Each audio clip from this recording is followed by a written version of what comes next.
So to get us all started, I'd like to welcome one of our sponsors from Fisher Manufacturing. Scott, welcome, and take it away. Tell us about your organization. Great, thanks, Amy. I appreciate it. Let me get this up and going. So we really do appreciate this opportunity. First and foremost, we do just want to say we hope everybody and their families are staying safe during this epidemic. I know it's an interesting time and we've got holidays coming up, so we're keeping everybody in our prayers with that. I know a lot of the folks on the call, but I just want to introduce myself real quick. I am Scott Ball, the Vice President of Sales and Marketing for Fisher Manufacturing. I met a lot of you in my previous lives. I was Director of National Accounts for Norlake and Masterbuilt, and also Vice President of National Accounts for the Southwest at Bunn Coffee Equipment. I do want to give you a couple just real quick facts about Fisher. We are a family-run business. We're fourth generation. Ray Fisher is our president. We're turning 85 years old here pretty soon. We are American-made. We're based out of Tulare, California, which nobody knows where it is, but it's about an hour south of Fresno where we make everything for y'all. So I'm going to pick three products of ours that we do and just highlight just a couple of key points about them. One of our most popular items is the Ultra Spray Valve. There's a couple of things that sets this out as a unique product. The first and foremost is that we use a brass metal handle and we chrome plate it and then we rubber dip it as you see there in the picture with that. And we do that because then we can guarantee it for 1 million squeeze cycles with it. The other unique feature that we have with it that stands out is if you look to the right corner, you'll see that our nozzle spray is a knife edge, just like a car wash is like that. And it's the fastest at blowing the food off the pans and plates. Our second most popular item is our Drain King. If you look to the right, that's the standard pop-up drain that we have along with other manufacturers. We all know the problem with that. Food collects around that. Dishwasher takes out a knife or a fork brilliantly and starts chopping at the food, and they cut the O-ring, or the O-ring just simply wears out in about 18 months. And you're constantly replacing these drains about 18 to 24 months. Our solution to that is on the left. It's the Drain King, and as you can see right there, we use a gas ball valve with it. We currently have a 3-year warranty on that, but going January 1, we're going to make this a lifetime limited warranty product. Last thing I wanted to go through is a new item we've had. It's called the Chemical Tee. This is meant to connect to your pre-rinse system between your riser pipe and your hose right there. And the main purpose of it is to give it a solid, easy solution to the chemical companies coming in and hooking chemicals up to your pre-rinse system. They typically put a T in there and it becomes a mess and leaking and everything. So we've already done it with 40 of our units, but beginning January 1, every pre-rinse system that Fisher makes will come with the Chemical Tee. You simply hook it up. If your operator is not using chemicals, it works completely normal. The water flows through. But when the chemical company comes in, all they got to do is undo that 3/8 inch MPT plug and hook their chemicals up, and they're good to go. So 3 minutes, a lot of information. It's like drinking from a fire hose, guys. I understand that. I appreciate your time. We're going to send this presentation out to everybody afterwards. And we're going to have the links on here for you to go ahead and click on and see videos that are a little bit more in length with these products. And as always, that's my customer service information and our 800 number. Amy, back to you.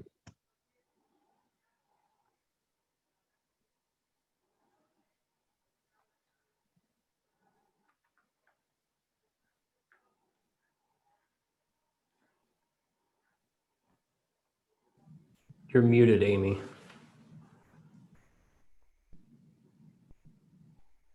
Thank you. I will finally, thank you again, Scott, and I will now welcome Erik, Matt, and Clint to our presentation today. And luckily, they'll be the ones talking about video today. So I will, I'm out and I'll turn it over to you guys. You're muted, Erik.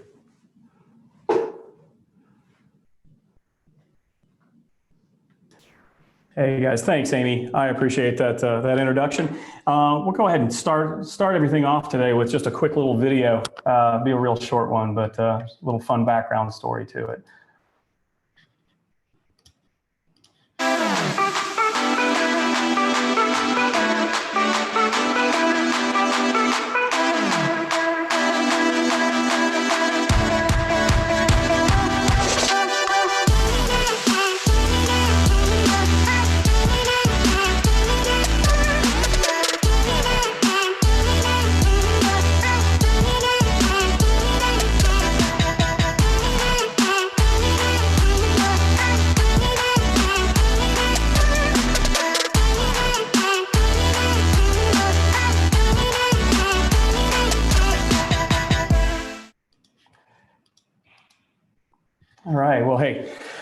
Yeah, guys, so that's just a fun little bit of behind the scenes of what it actually takes to go into a full-scale video production. Some of that was actually filmed just a few days ago here in our studios for the upcoming FCSI series on tap. We're going to be really excited to see that rolled out to everybody next year. But before I want to go any further, I do want to give a huge thanks today to Fisher and Thermodyne for sponsoring this webinar and for helping make this possible for all of our FCSI members. We will be sending out this presentation to everyone after the call, so the pressure's off to take copious notes. We have also prepared an online resource for you as well. That's got the deck. It's going to have a tutorial video that Clint's going to be talking about today, a list of the software that he used in this tutorial, you name it. So it hopefully is going to be a pretty good resource for you. Just a quick little bit of background, and some might wonder why we were asked to do this call today. A lot of you know we're a full-service boutique agency. We really specialize in branding, creative, marketing, and design for our partners in food service. We started this agency back in 2003, and we have clients that are both food service consultants as well as manufacturers. So what we're really hoping to do today is to leverage all of this good content we're going to talk about and a lot of the experience that we see that addresses a lot of the marketing problems so that you can implement a lot of this video. Obviously, we're going to take our higher end productions that we do and the methodology and the equipment and all of that stuff, and we're going to scale it into something that everybody on this call should be able to use today. It's going to take you a minimal investment of time and expense, minimal investment of new gear and that kind of thing. So hopefully you can pull all this stuff together and get started in video marketing without engaging an agency or an external video production house. Obviously, we've designed this first and foremost for consultants, but we have also found over the years that a lot of our food service manufacturing partners often have small internal marketing departments, and so they can equally use this for execution and trying to execute those sales and marketing strategies. But really, this has been produced with a consultant in mind, and so let's see here. We good? All right. Okay. Oh, sorry guys, 1 second here. Do we have everybody's screen up? We might be having some issues with screen sharing here. Let's try this again. Can you guys hear me? Yeah, we can hear you. Okay, great. All right, are we seeing everything? Mm-hmm. Okay, great. Okay. All right, so this talk really has been put together in two parts. And let me just introduce you now to two of my team members. Matt Martinez is our marketing manager here at Diffuse. He's going to cover part one, which really establishes the case for video marketing and the benefits you can gain from investing the time in this. He'll also touch on a few types of videos that you can consider when you're video marketing. And after that, he's going to hand it off to Clint Boland, who is our lead producer and director at Diffuse. He's going to go through the process, the techniques, the gear, the software, even some of the ways to distribute this content to the major social media platforms so you can get going on leveraging video marketing. That's a lot to cover in a short amount of time. As Scott said earlier, it is going to be a little bit of drinking from a fire hose, but again, we'll have these resources available for you after this talk today. So Matt, I'll just go ahead and hand everything off to you at this point. Awesome. Thanks, Eric. So I guess I'm in charge of trying to explain the why about using videos. And I kind of feel like I'm preaching to the converted a little bit, considering you're already on a live video call instead of waiting for the transcript to come out later. But I do think it's worth kind of taking a look at kind of the deeper issues of why video is kind of more engaging than previous ways of marketing before. So it'll be my attempt to break it down to first principles as best as possible. But there is something intangible with video that kind of allows it to transcend the written word in a unique way. If you think about it purely hypothetical, purely theoretical, they're pretty much the same, right? They have basically the same constraints. Both writing and video can't react in the moment. They're both produced ahead of time. They're both edited. They both require pretty much the same amount of time to consume, but video's engagement is a step further. It could be because video takes kind of a considered thought process that would go into writing and then combines it with like the immediacy of a face-to-face meeting. But why would face-to-face meetings be better, perhaps? To take a step back, it makes sense, like if we look at the scale of human history, humans as a species have transmitted information, they've communicated information from one to the next face to face for many, many times longer than the written word has existed. As best we can tell, writing came around 5,000 years ago, but really that's kind of a iffy number because most people weren't able to read until what, a couple of hundred years ago. So the vast majority of time that we as humans have developed as a species, it's been face to face and well, mouth to ear, right? So whereas the internet, when it kind of took communication to scale, it tied our hands with language, right? We weren't able to be face to face at scale. But now with the democratization of video, the affordability of video equipment, the ability for pretty much everyone on earth to get access to video, we can now communicate face to face at scale. So if you're playing a drinking game, keep track of scale. We'll get you there. Our brains can't quite comprehend massive numbers at scale. For instance, 1 billion seconds is about 31 years. 1 trillion seconds is about 31,000 years.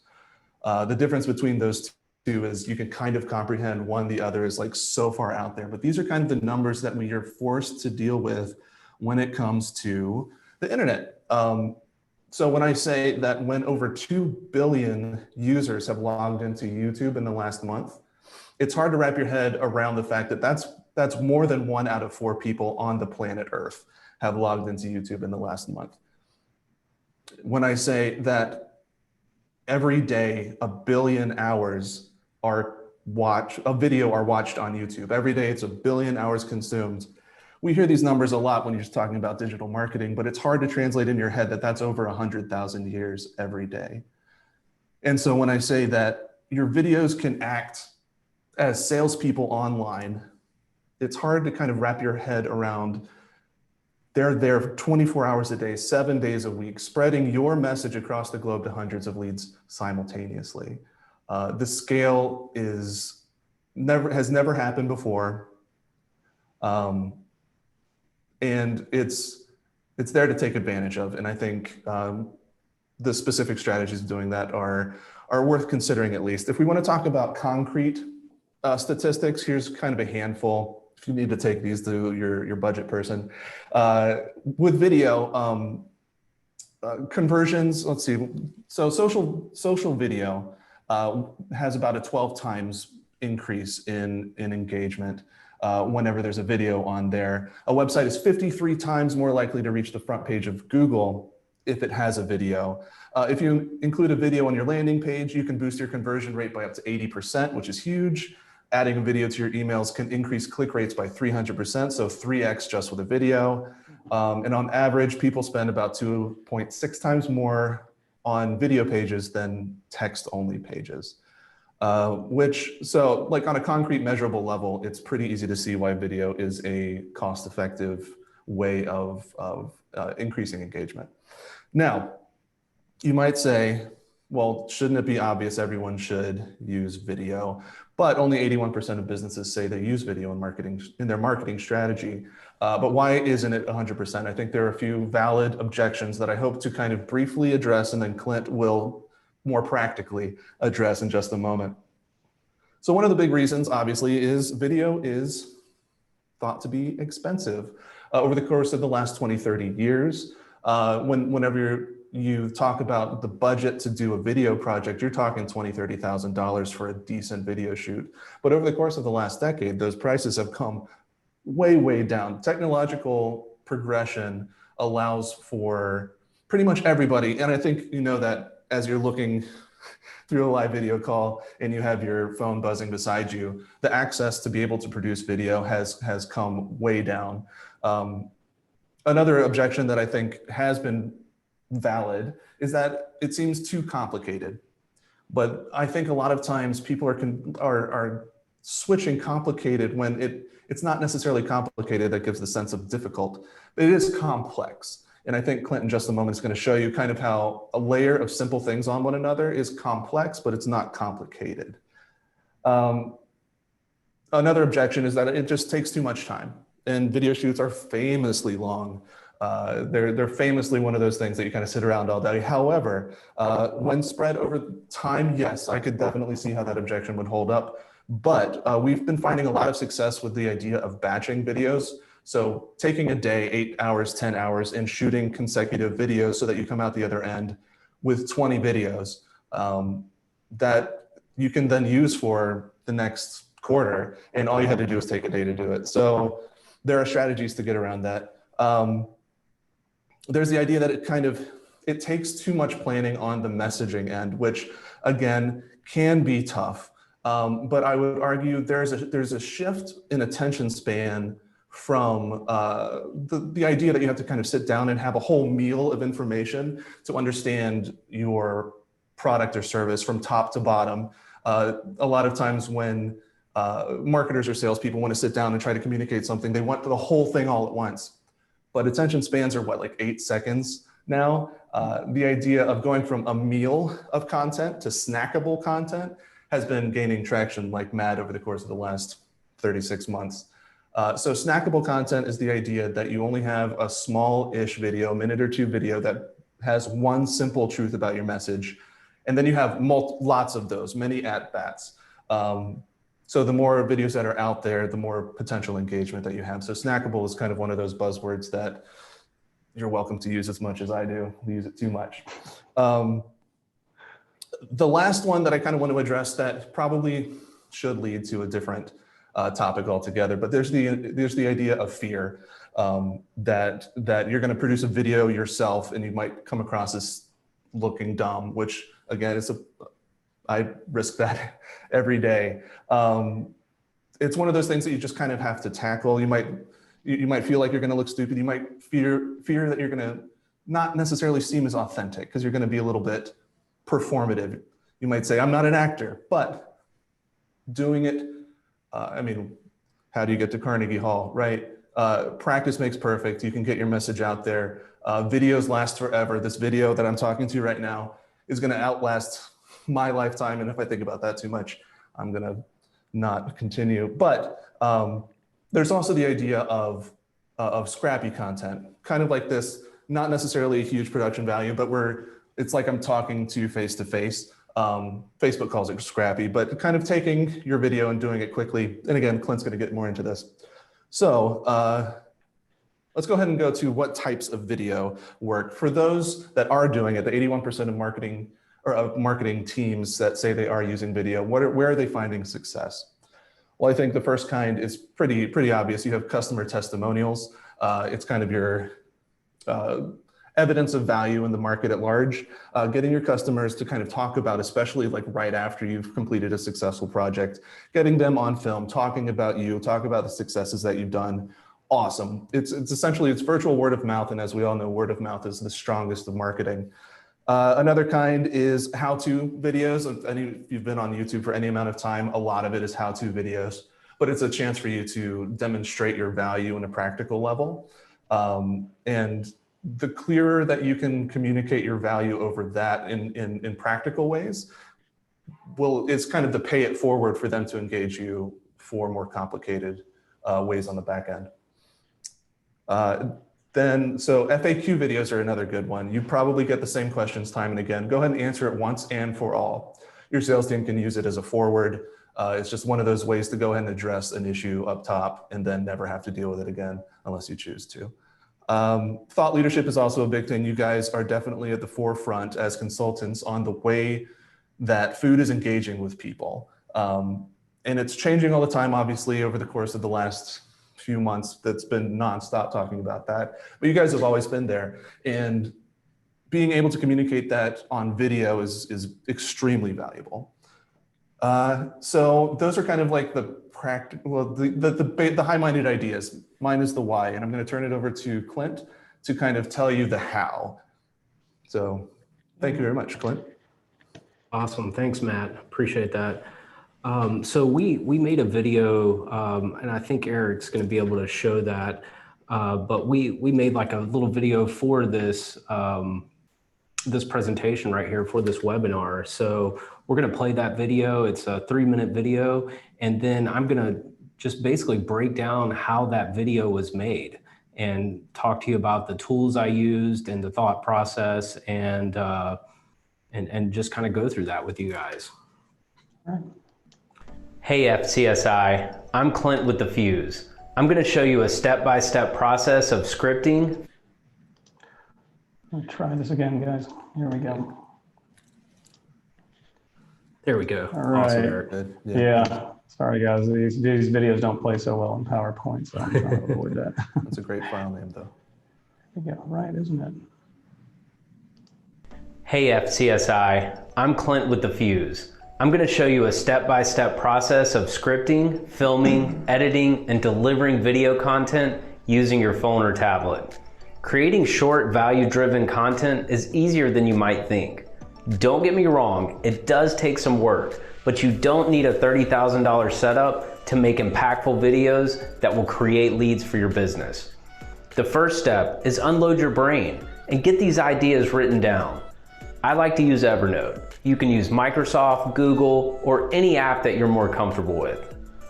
Next, get your script formulated, and when it's just right, copy that into the Prompter Pro app, which I'm using right now. This app allows you to read your content while the app records your video. Using a teleprompter will boost your confidence by polishing your speech by not using filler words such as like, you know, and It will also keep your videos short and succinct. If you have any B-roll, which means videos or photos that are relevant to the subject matter you're discussing, such as projects you've completed, designs you're working on, etc., this would be a good time to organize that along with the videos you just filmed. Step 3, let's get those videos into editing.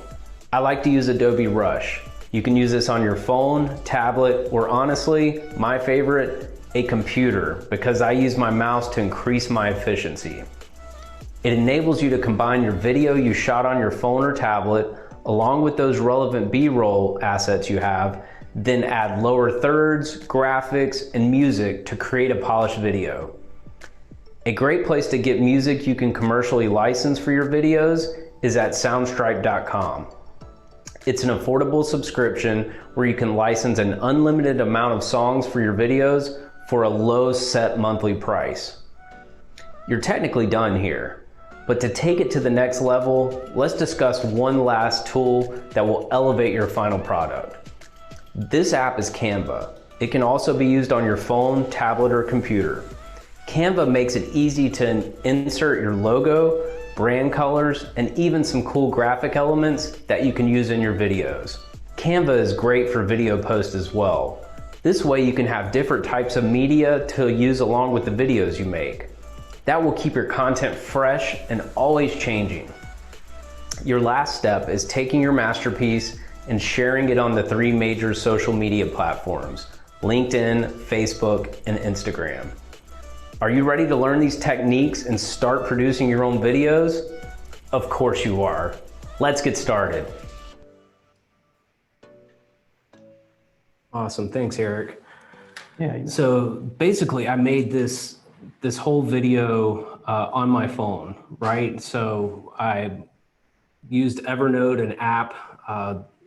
That's the first part. So we'll start there. So that's going to be the first is you want to kind of organize your ideas. So, if you like to use Microsoft Word, or if you like to use Google Docs or whatever that might be, I like to use Evernote. Get all of your thoughts, get everything written down, spend some time doing that. So that's going to help you to just kind of unload your brain and really get it kind of on paper, if you will. So by doing that, you can also take this same step of what Matt was talking about, is batching. So this is an important thing, batching content. When you are taking time to, whether it's this is what we call storyboarding, kind of getting your ideas on paper, or if it's filming or whatever it is, try to do more than one thing at one time. So if I'm planning on shooting a video, I don't want to just shoot one video, right? So if I'm going to storyboard, I'm going to try to do 5 to 10 ideas if I can, 5 to 10 video scripts. And that's just going to be a much better use of my time. So like Matt was saying, if you can shoot 10 or 20 videos at a time, now you've just gotten your content for the next, it could be 10, 20 weeks if you release one every week. So that's a really good thing to consider when you're making any kind of video content or even photo content. If you were making some photo post or blog post or anything like that, try to get a batching mentality. I really think that's a really good takeaway if you take anything away from this when you're creating any kind of content. So our next step, if you could advance that slide for me, thank you, is we're going to do the filming part. So when you're filming, you could see I was looking at the camera, and I was pretty polished. I could definitely up my energy for that video. We're always going to be our worst critic, but I feel like it was a decent video. And the thing that I feel like helps you to really feel more confident is when you have that script, and it's going to help you to, I know for myself, I hate when I use filler words such as like, I feel like it turns me into a valley girl, right? If you guys know what that is. And so by using that teleprompter app, it's going to help you to stay more succinct. You're going to just say what you plan on saying instead of kind of riffing, back and forth, putting in more things you didn't really mean to say. And I feel like it helps you to look a little more polished because you're basically saying what you mean to say instead of creating more riffs and more dialogue. What's nice too is this app, it's called Prompt Smart Pro. And what it'll do is it actually hears your voice. So the app will record you and it will listen to your voice. It's called Voice Track. So it will listen to your voice and advance the teleprompter automatically for you. So having someone to do teleprompter on an actual video production is usually about $800 a day. So if you can believe that, having your phone do it for you, it saves you quite a bit of money. So it will actually record you and it will advance your script for you automatically. So think about how much time this saves by using one app. You're able to film yourself and you're able to work a teleprompter at the same time. So by doing this is that batching technique we're talking about. This kind of goes hand in hand. I'm able to, I think the most I've done in a day, I think I did almost 10 by myself.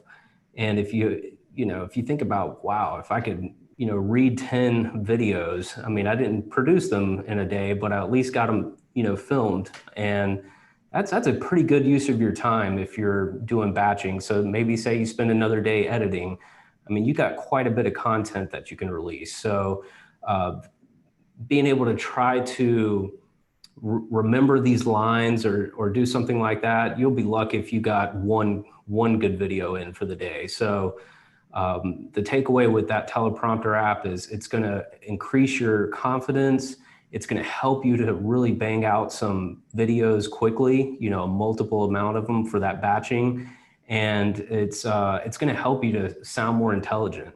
The only thing is you need to practice a little bit with it. So, even when you're being on video, just in general, you want to try to amp it up a little bit. So on that teleprompter, you want to try to increase your energy. My energy was a little low when I filmed that, but a smile goes a long way as well. If you can try to smile, that's going to make your viewer feel a little more relaxed and connect with you more. So that's a great thing. And with the teleprompter app, you're having to look at the screen. So you're looking at the camera, which you're going to connect with your viewer as well, which is pretty awesome.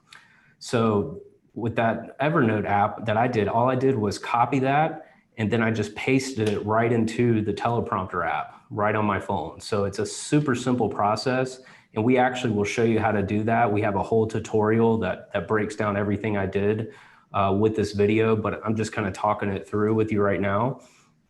So we'll go ahead and advance to the next slide, Eric. So our third step is going to be to organize your assets, right? So you filmed that, you filmed your scripted video, and a big thing you're going to want is B-roll. So when you saw that video playing, I showed like the teleprompter, me, showed the little teleprompter, me using that. That's called B-roll. So B-roll is kind of background roll. That's what you can play on top of what you're saying. So that first video we showed you that was like 40 seconds long, there was no A-roll. We weren't speaking on that video. So that was a whole video of just B-roll. So that showed, it's basically the business in action, if you will. So if you have a little bit of business in action to put over your scripted part where you're talking, that's gonna make the video more engaging, right? So if it's just a video of you talking, that's gonna be fine, especially if your content's strong. But if you have anything that can complement that, that's gonna make that video so much better. So for example, if I was a food consultant and I wanted to do a case study video on one of the recent projects I did, I would talk about that project, say it was a 2 to 3 minute video. I was talking about, what type of designs we did, what type of equipment, what type of, if it was a restaurant or K through 12 or, whatever it was. If I could actually show some of the pictures, even stills, have some stills to show, some video clips will be even better. So imagine you're doing your final walkthrough on the property or the project, and just standing still, getting your phone and just panning a nice little 10 seconds. Most phones are going to have stabilization built in their phone, so that camera is going to take pretty good video clips. So you can do some nice pans, tilts up and down. That's going to help you to get some dynamic B-roll that you can kind of lay over that interview part.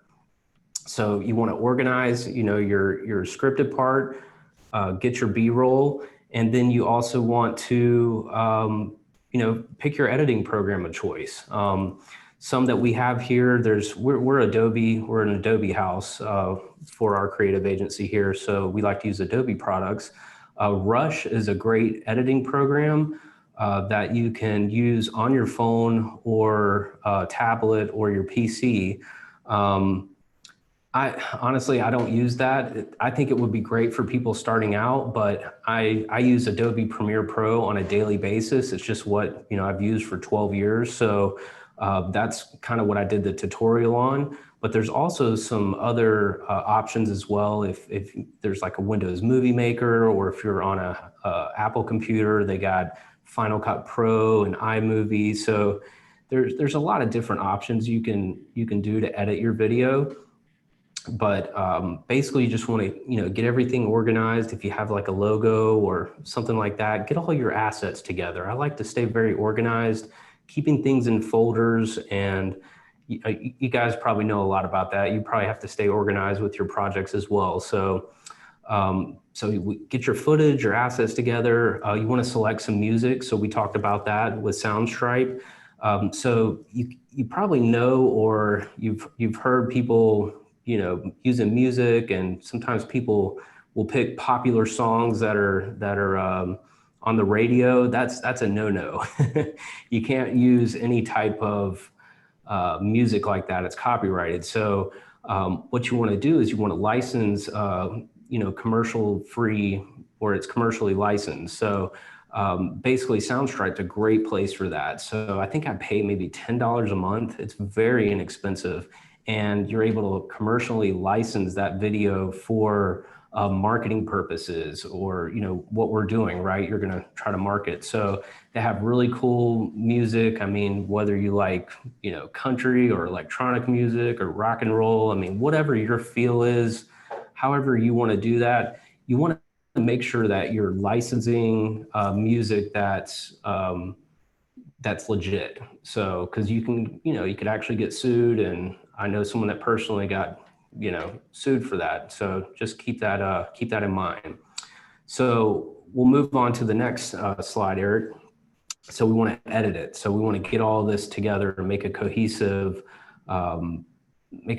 product, right? So this is where you pick the editor of your choice, and if you look on there, you can see things are laid out in tracks. So all of these editors are going to be very similar, but like I said, I want to point you toward our tutorial video. It actually goes step by step of how I edited that video. So I won't really dive in it too much without showing you visuals right now, but basically you're laying your video out, you have a track on top, and you put your music track on the bottom. You can put some graphic assets on top as well, on top of the video, put your B-roll. You can, basically put that all together for a final product. But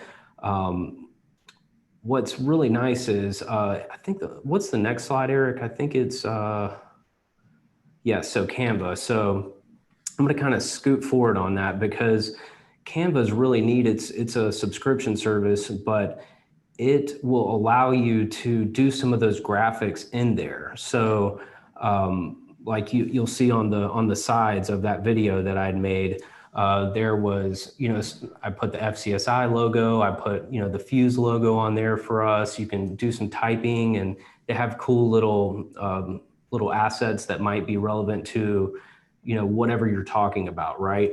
So Canva kind of takes out some of that needing to be a professional to do. So that's why I kind of glazed over the editing part, because you can watch the video tutorial for that. But Canva is really good. And the other thing that I like about Canva is kind of what I wanted to tell you guys too with this whole thing is video is awesome, but you can also change it up with photo post as well. So like doing some of those case studies, like you can create a lot more content with photos a lot easier than creating video assets. So sometimes you might want to say you wanted to do this week, you were doing a video, right?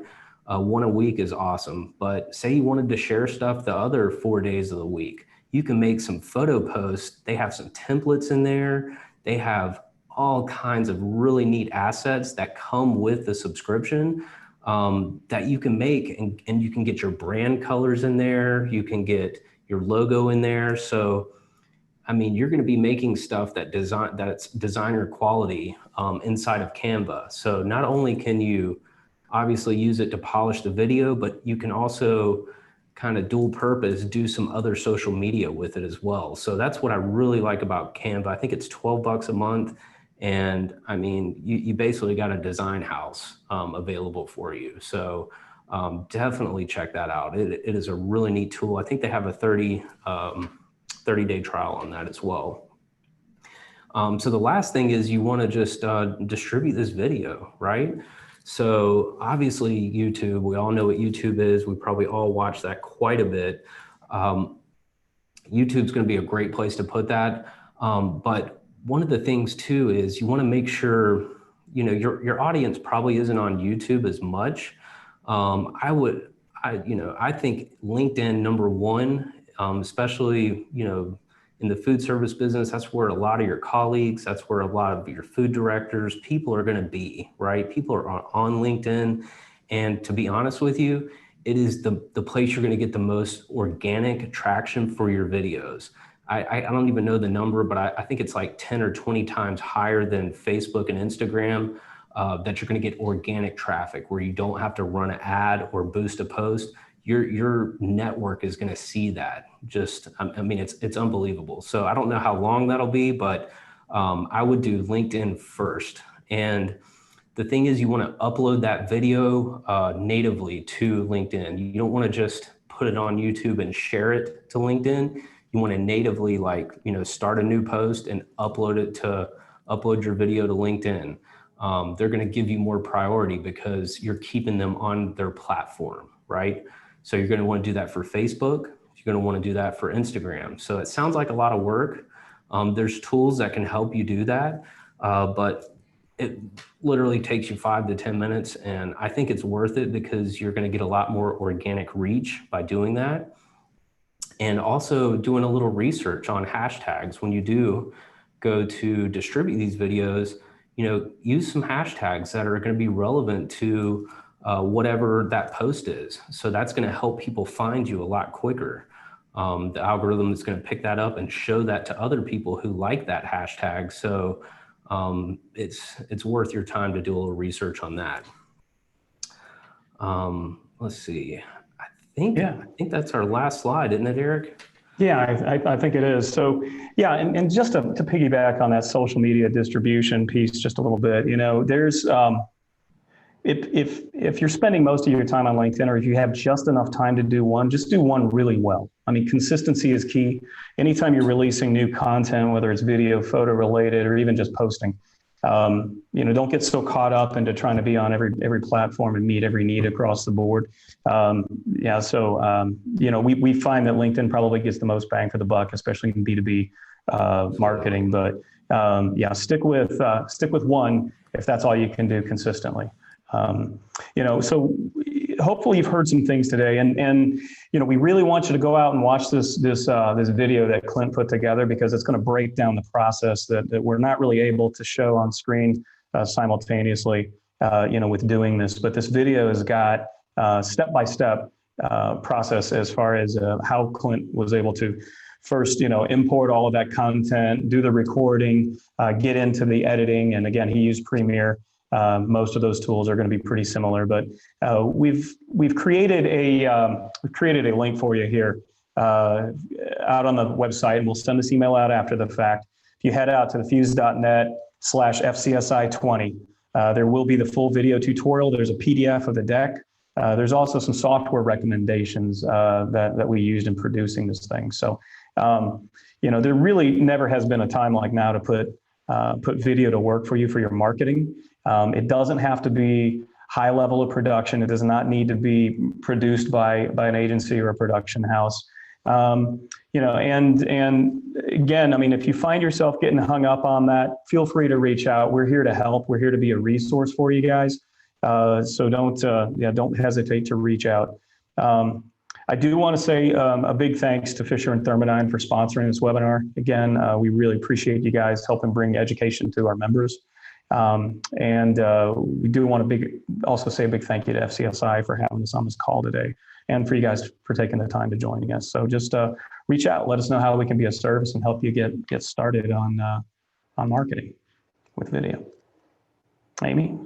Hey, all right, great. I do have some questions from Yes. from our attendees. So let me start off. The first one we got was from Arlene. She was asking specifically about what she's asking a good question, is cameras, lighting, and sound.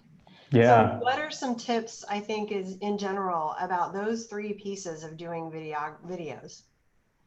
Yeah, Clint, you want to tackle that? Yeah, absolutely. I was going to see if I could grab my mic right here. So right now, Erik, Matt, and we're using professional mics and cameras even for our Zoom call. But you don't even have to get that hardcore. I mean, if you want to even just to make like that video that I shot on my phone, the one thing that you could add to that's going to really make your video sound better is a little lavalier mic. So this is a Rode Smart Lav. And what we can do, Erik, I think we can put together a little buy list that we could send to Amy, and she could maybe send out to all the attendees. Maybe tomorrow we can do that if that's okay. But we'll add it to that resource site as well. Yeah, yes. For sure. Oh, there we go. That'd be great. So this is a Smart Lav, and this is like, I think $60. It's made by Rode, and this will hook right up to your iPhone or your Android device. And it is going to give you, close to broadcast quality sound. So it'll be much clearer, and it's going to be night and day for editing your videos. I can also, for lighting, you talked about lighting. I don't have any in here right now, but I did use a light on that video, and these lights are pretty inexpensive. I think it's about $120, so not cheap, but it's a great panel. It'll light your face up nice, and definitely make a difference. But the camera was my iPhone. So if you have good lighting and good sound, the camera on your phone, I mean, that was the front facing camera. It looked pretty good. I mean, it's a pretty good quality if you have a newer phone. So I don't even think you'd need to buy a camera if you wanted to start with that. Actually, that was a different question, was about the iPhone version. Is it really that much different to, should the iPhone 11 or the iPhone 12? Is that really where we should be going if we're going to do this on a phone? Both of those are both pretty good, especially when you're dealing with lower light situations. That's really where you're going to see the real benefit from those internal cameras. Anything prior to the 11 doesn't have as good a low light capabilities, and so you might see a bit of a drop off there. But again, I mean, I just want to stress though, a point that Clint made was that audio. I mean, people can suffer through bad quality video, but they cannot suffer through bad quality audio. So it's very important, even on a video production, that you try to elevate the level of the audio. Sorry, Clint, you were going to say. Yeah, well, I was going to say, I think you have an 11, right, Erik? This is actually a 10X Max. So this one's, I think, 2 generations behind, and it still does pretty good. And that's what Erik was saying with the light. If you have a good light and having that microphone, that little smart lav, I mean, you're talking maybe $200 you can spend, and you can extremely elevate your videos, and then use the prompter app. And, I go through how to edit all of that, Amy, and all of that. But the thing is, you really don't even have to go that extreme in editing. You could take, if you did a good take on your phone with having that microphone and the light, you don't have to do music and all of that stuff. I'm just showing you what you could do, right? You could take that. That video is going to be better than probably 90% of the other people on LinkedIn, so take that for what it's worth, Arlene. All right. Yeah. Well, we had another question about, so you mentioned LinkedIn. So the question is, we love the idea of LinkedIn, Facebook, Instagram. How do you feel about mini videos actually being put on our website? Is it cool or not in that format?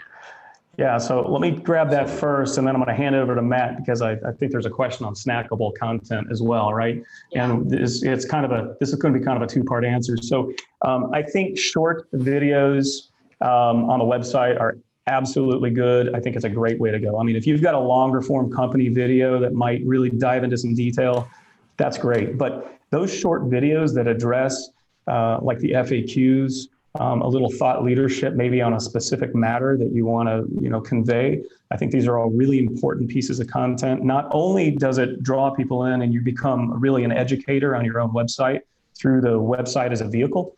Google loves this kind of stuff. I mean, again, upload them to YouTube because, again, they're going to want to give you better search engine rankings and things because you're going to have video hosted there. But truly, if you can keep those videos nice and short and think about even creating customized landing pages addressing specific topics, right? Now you pair that with a form, you pair that with a video and a little bit of a Q&A and some text on there. Maybe there's a downloadable element as well. Now you're really getting into some really next level marketing. Your search engine rankings are going to go up organically over a period of time. Don't expect magic overnight, but once those sites get indexed and you start searching. So I really feel strongly that that's a good way to go. So Stephen, that's a great question. And Matt, I think Gina had a question about snackable content. So sure, yeah, and really with questions of short videos, it's how short we talk it. Are we talking a 3 to 5 minute or a 3 to 5 second TikTok of you guys doing like a team jumping jack or something like that? Might be fun for like a customer delight cycle, but it's not necessarily going to be adding value or attracting people to your message, right? And that's ultimately the question: is who you're trying to engage. Are you trying to pull in new people by exposing your culture to them and being like, hey, we're really cool, so in a list of peers, choose us? Snackable content really has to do with, it's as dumb as it sounds, right? You can have a meal of information, expect someone to sit down to 3 30-minute videos to really drink deep of the value that is your mission and your experience and how you do things differently, et cetera, et cetera. But people, I think as of last year, people have an 8-second attention span for unfamiliar things, which means they might sit through 2 minutes. They might.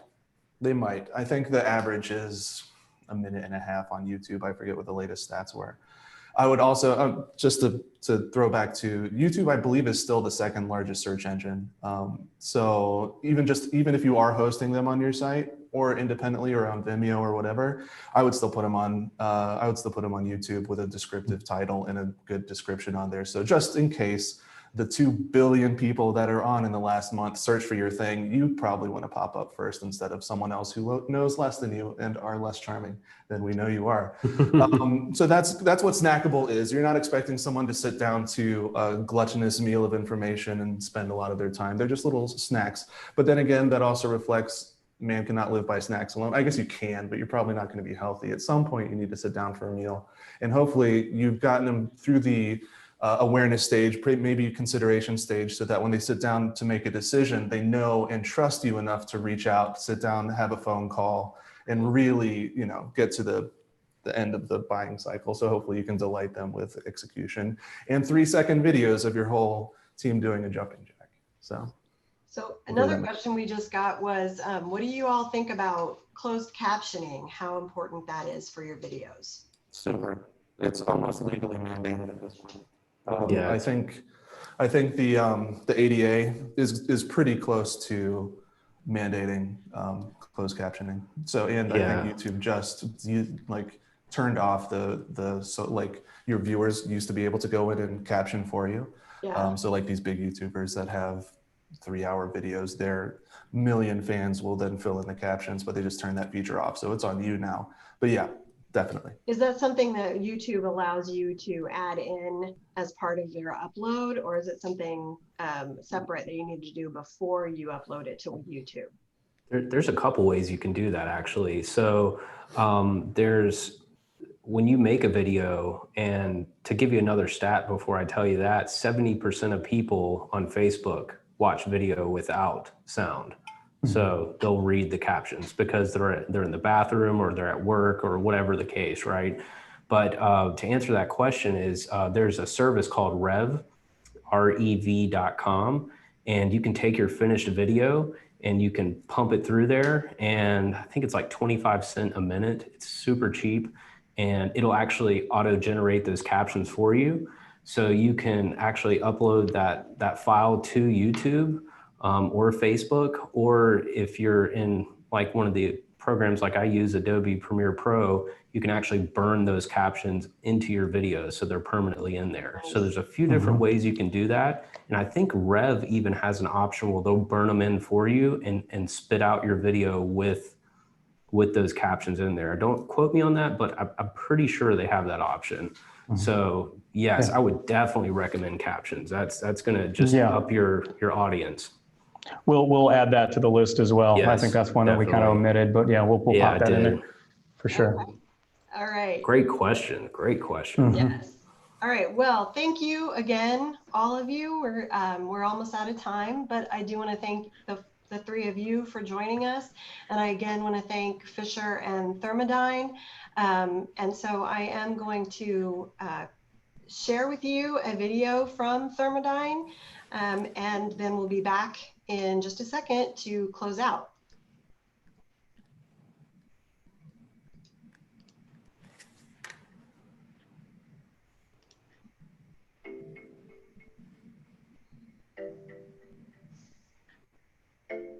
Thermodyne Model 744 HW Drywell.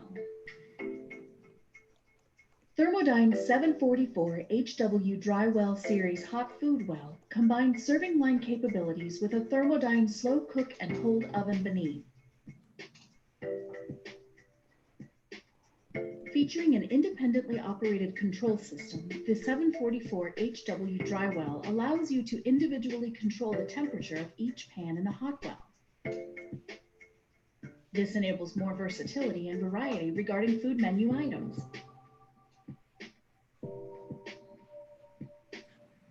Beneath the hot food wells is a Thermodyne slow cook and hold oven, which can be used as the primary source for holding backup pans for the serving line.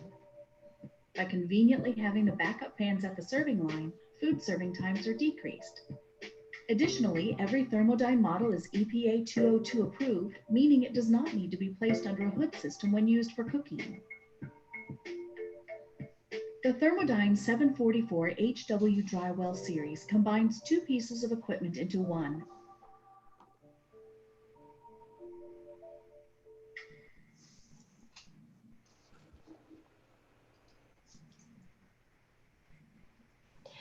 All right. Again, thank you to all of our panelists today. Thank you again to Fisher and Thermodyne. To remind you, we do our BizEssentials webinars on the second Wednesday of the month. And so our next one will be December 9th at 3 p.m. Eastern time. We are with Deborah Jasper again, who is finishing up her 3-part series with us on writing for action and for the small screen. So again, thank you all for joining us. Thank you to our panelists again for a great show, and we will see you next month. Thank you, everyone. We appreciate it. Thanks, guys.